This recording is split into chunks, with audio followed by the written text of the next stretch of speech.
ফজরের সময় আল্লাহর সাথে নাফরমানি করেছে, জোহরের সময় মসজিদ থেকে আযান দেয়, হাইয়া আলাস সালাহ, আসো নামাজ কায়েম করার জন্য, নামাজ পড়ার জন্য। জিঞ্জির তলার মুসলমান বলেন তো দেখে, জোহরের সময় আপনাদের মসজিদটা পুরো হয়ে যায় না? ফজরেও যেমন জোহরেও তেমন। জোরে বলেন, কথা ঠিক না বেঠিক?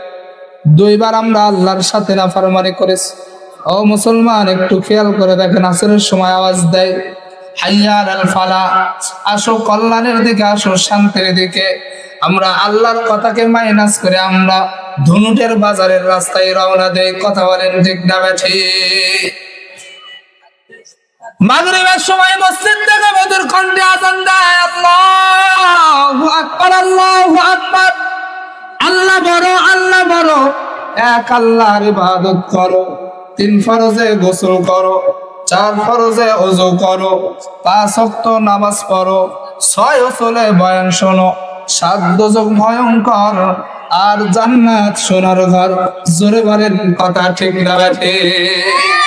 ওই জান্নাতে যদি যাইতে চাই রে ভাই, আল্লাহর আদালতে মসজিদে আমাদের হাজিরা দেওয়া লাগবে কি লাগবে না? ইশারের সময় মসজিদ থেকে আযান দেয়, লা ইলাহা ইল্লাল্লাহ। ও মুসলমান, দৈনিক এইভাবে মসজিদ থেকে আমাদেরকে ডাক দিতেছে, আমাদের সময় নাই, মসজিদে যাওয়ার সময় আমাদের নাই।